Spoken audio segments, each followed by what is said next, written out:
तुरंत गिरफ्तार किया जाए, उनको किए की सजा मिले और साथ में भारतीय जनता पार्टी सरकार बनने के बाद में इस बार को हम सुनिश्चित निश्चित ही करेंगे। हत्या का समाचार सुनकर स्तब्ध हैं। एक अराजकता का माहौल पैदा करने का प्रयास किया जा रहा है और सुखदेव सिंह जी ने कई बार पुलिस प्रशासन को इस संबंध में आगाह भी किया कि मुझे सुरक्षा प्रदान की जाए, लेकिन क्यों नहीं की गई, क्या कारण थे, ये निश्चित रूप से जांच का विषय है। मैंने सूचना मिलते ही पुलिस प्रशासन के शीर्ष लोगों से बातचीत की। तुरंत ही ऐसे अराजकता फैलाने वाले लोगों को जांच कर दोषी लोगों को सजा मिले। मैं इतना ही कह सकता हूं कि सुखदेव सिंह जी गोगामेड़ी की हत्या करने वालों को तुरंत गिरफ्तार करके उनकी तुरंत सजा तय की जानी चाहिए। निश्चित रूप से जिस प्रकार से पिछले 5 वर्षों में एक अराजकता का माहौल राजस्थान में रहा है और उसी का परिणाम है कि इस प्रकार की घटनाएं हुई हैं। निश्चित रूप से इस प्रकार की घटनाएं नहीं हो, इसके लिए पुलिस प्रशासन को हमने बातचीत की है। इस तरह से राजस्थान में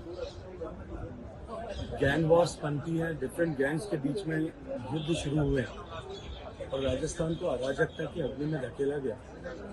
ये उसी का दुष्परिणाम है। करणी सेना के राष्ट्रीय अध्यक्ष स्वर्गीय सुखदेव सिंह जी को जो धमकियां मिली थी, उनके चलते हुए उन्होंने पुलिस प्रशासन को इसके लिए आगाह भी किया था, लेकिन दुर्भाग्य से जिस स्तर पर उनको सुरक्षा मिलनी चाहिए थी उस स्तर पर सुरक्षा प्रदान नहीं की गई। निश्चित रूप से इसके लिए भी जिम्मेदारी तय करने की आवश्यकता है और साथ साथ में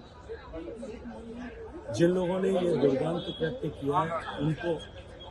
तुरंत गिरफ्तार किया जाए, उनको किए की सजा मिले और साथ में भारतीय जनता पार्टी सरकार बनने के बाद में इस बात को हम सुनिश्चित निश्चित ही करेंगे कि राजस्थान में अमन, चैन और शांति की शासन कायम है। इन सारे गैंगस्टर्स पर, सभी बदमाशों पर इस तरह का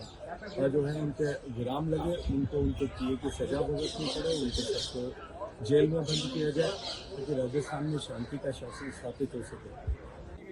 क्योंकि पिछली सरकार के समय से जिस तरह से राजस्थान में गैंग वॉर्स बनती हैं, डिफरेंट गैंग्स के बीच में युद्ध शुरू हुए हैं और राजस्थान को अराजकता की अग्नि में धकेला गया, ये उसी का दुष्परिणाम है। करणी सेना के राष्ट्रीय अध्यक्ष